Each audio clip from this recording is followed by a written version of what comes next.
Oh maman, lumière du monde, belle et tu rayonnes. Femme africaine, au Bongi déjà, qui bénit à Congo. Femme du Nyari, oh que t'es si jolie. Femme du Nyari, Congo Mobimba. Bienvenue dans Congoscopie, le podcast politique et citoyen. Un nouveau concept, le même invité, entrepreneur, essayiste, un peu de vin, pour aborder tous les sujets de la vie congolaise sous un regard jeune. Bonjour Jacob Bongissa. Bonjour. Cette émission 4 sera consacrée à un sujet crucial, la culture. Comment la création et la culture peuvent-elles devenir des facteurs concrets de développement pour la jeunesse congolaise ? Pour en parler, nous accueillons un jeune talent passionné de tech et de musique. Sa dernière composition a été sacrée dans un concours local et même devenue l'hymne de Miss Nyari. Bonjour Clévis. Bonjour à vous, bonjour Monsieur Jacob Bongissa, merci pour l'invitation. Bonjour. Bonjour Clévis. Quand on parle de culture et de création artistique, de quoi s'agit-il concrètement pour nos jeunes, Monsieur Jacob Bongissa ? Alors c'est tout un univers, cela inclut les industries culturelles comme la musique, la mode, le cinéma, les arts visuels, le design, mais aussi de plus en plus les plateformes numériques. Donc autant de métiers qui peuvent générer des revenus, qui peuvent générer des emplois et bien entendu des opportunités d'entreprendre. Il faut dire que la République du Congo est un pays jeune. Donc une part importante de la population est constituée de jeunes âgés de 15 à 29 ans. Et malgré ce potentiel, le taux de chômage des jeunes atteint près de 40%, ce qui est au-dessus de la moyenne mondiale. Donc c'est presque tout naturellement que nos jeunes se tournent vers les industries culturelles, qui sont une véritable alternative justement au chômage, entre autres. Alors, ce cadre ayant été posé, je vais donc laisser la parole à notre invité, Clévis. Vous avez quelques questions à poser à M. Jacob Bongissa ? Oui, tout à fait. Bon, tout d'abord, j'aimerais clarifier la situation en disant que je suis moi-même artiste, comme on vient de le dire au début. Et je pratique la musique dans tout son terme, toute sa variété. Je suis chanteur, mélomane et rappeur. Et ma question est la suivante.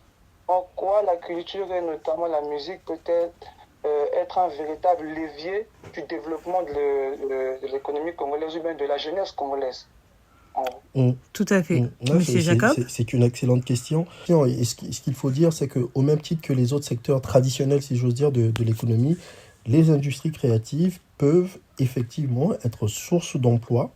Elles valorisent de fait justement l'identité locale et nationale de notre pays. Donc aujourd'hui, à travers la musique, notre capital culturel est renforcé. Et on parle de plus en plus aujourd'hui de ce qu'on appelle le soft power. Donc c'est très important effectivement de construire toute une industrie culturelle. Parce que derrière, effectivement, il y a ce soft power, il y a cette production, ces emplois, etc. Et donc, elles permettent d'exporter notre créativité à l'international. Par rapport à cette opinion, moi, j'aurais quelque chose à dire là-dessus. C'est que les autres secteurs traditionnels ou les autres secteurs économiques, ils sont appuyés par l'État et le gouvernement. Alors que la culture est en quelque sorte délaissée, sous peine que ceux qui la pratiquent ne sont pas vraiment valorisés par l'État en fait. On se dit que nous, on est juste là pour aller divertir les gens, les faire rire ou les faire pleurer, qu'il n'y a personne qui prête attention à ce secteur-là en fait. Oui, tout à fait. Et pour le coup, justement, je suis tout à fait d'accord avec ce que vous dites. L'idéal serait de défiscaliser massivement la promotion culturelle. Donc, afin de permettre aux promoteurs culturels, aux beatmakers, vous en avez parlé tout à l'heure, qu'ils soient dans le management d'artistes, la production scénique, etc., de prendre davantage de risques et de travailler librement partant justement de créer les conditions d'être compétitif. Parce qu'il y a une vraie compétition à l'international, quand on voit des pays comme le Nigeria aujourd'hui, qui investit massivement dans l'industrie culturelle, etc. Donc il y a une vraie compétition internationale, et je ne parle même pas des États-Unis, de l'Europe, etc. Et donc il faut se hisser justement à ce niveau de compétition, et donc ça suppose une vraie stratégie, et ça passe par, de mon point de vue, une défiscalisation massive effectivement de ce secteur. Donc, il faut bien comprendre que la culture constitue un réel avantage comparatif pour nous. Je vois ce qui se passe dans notre pays, on parle de partenariat public-privé. Je n'ai pas encore vu des partenariats public-privé dans le domaine culturel. Mais c'est notre avantage comparatif. On parle beaucoup d'industrie extractive, on parle beaucoup justement d'agriculture, mais je n'entends pas justement les politiques parler de culture. C'est notre avantage comparatif. Aux États-Unis, ils ont justement un concept puissant, le Small Business Act, pour en quelque sorte justement promouvoir les PME, les petites entreprises, les entreprises individuelles, etc. Nous, on devrait justement avoir un Small Business Act, mais essentiellement en faveur de la culture. On devrait l'avoir en faveur de la culture pour permettre effectivement à nos artistes, je le disais, à nos producteurs, je le disais, aux beatmakers, etc. Donc tout cet écosystème de générer de la valeur et d'être compétitif face justement à ce qui se fait de mieux dans le monde. Donc je pense que c'est un avantage comparatif puissant, et donc il nous faut nous donner les moyens effectivement d'être à la hauteur de cette créativité. On parlait justement des jeunes qui sont la frange la plus importante, et donc il faut s'en servir, mais intelligemment pour aller de l'avant et créer de la valeur autour de ça. Monsieur Clévis, avez-vous une dernière question à poser à Monsieur Jacob Bouguissa? Oui, tout à fait. Je voulais évoquer la question du financement, qui est le principal obstacle que nous, les jeunes, nous rencontrons dans le processus de création. Est-ce que M. Bouguissa aurait effectivement son mot à dire sur cela, parce que ça ralentit beaucoup notre processus de création? C'est une question très très importante, la question du financement. Moi, il y a un secteur que j'observe beaucoup chez nous, c'est le secteur de l'artisanat. 20% de notre richesse, 20% de notre PIB, comme on dit, l'artisanat, mais un secteur sous-financé. Donc les artisans se débrouillent, entre guillemets, dans notre pays. Pourtant, il y a ce talent, il y a cette créativité, etc. Moi, j'aime beaucoup la vannerie, donc je vois qu'il y a énormément de potentiel, mais il n'y a pas de financement en face. Et ça, c'est un problème majeur. Alors, les artistes, qu'est-ce qu'il faut faire concrètement? Il faut déjà intégrer la nécessité du potentiel que nous offre effectivement le numérique aujourd'hui. Parce que le financement public, il n'y a pas. Le secteur privé, malheureusement, est très peu présent justement sur ce segment de l'économie. Donc il y a très peu d'acteurs du financement privé qui accompagnent justement les créateurs, les artistes, etc. Et on n'a pas de politique publique ambitieuse en la matière.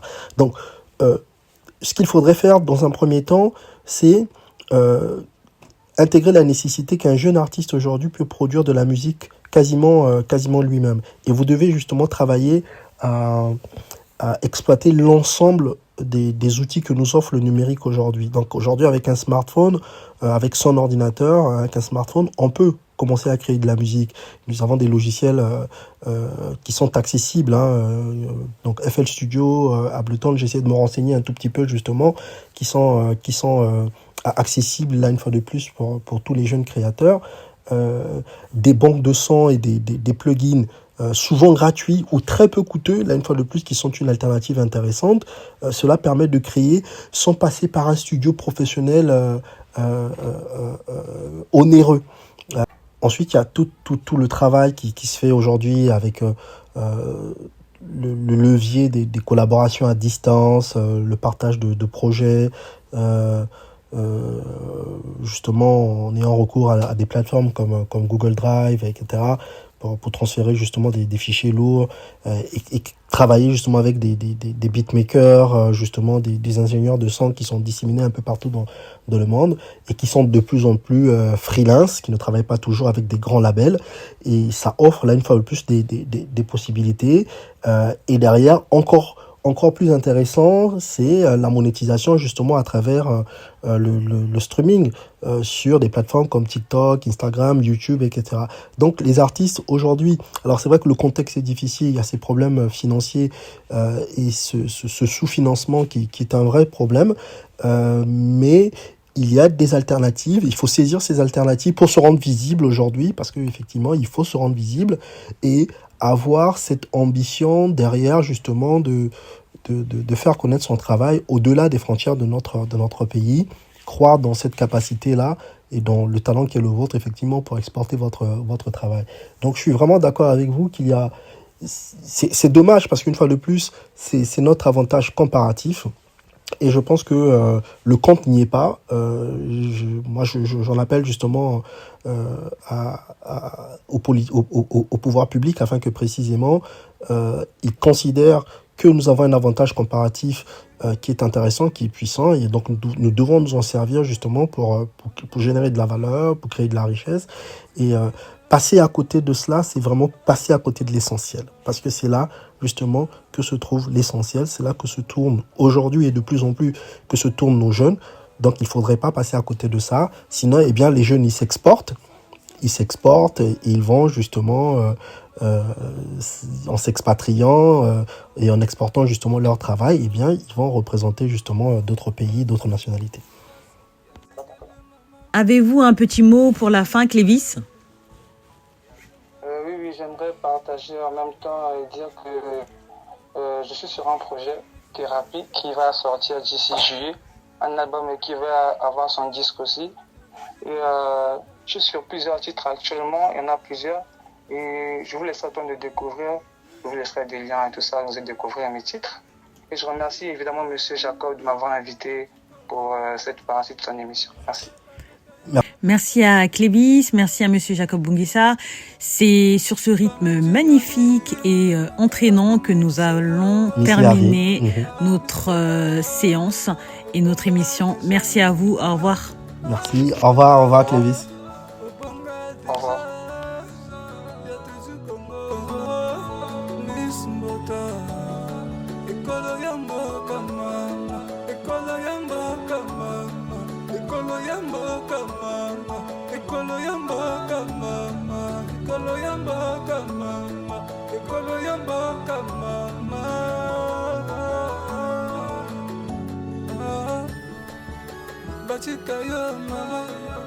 Batika yo mama, oleka bango mama, navelona mutu yo mama. Batika yo mama, oleka bango mama, navelona mutu yo mama.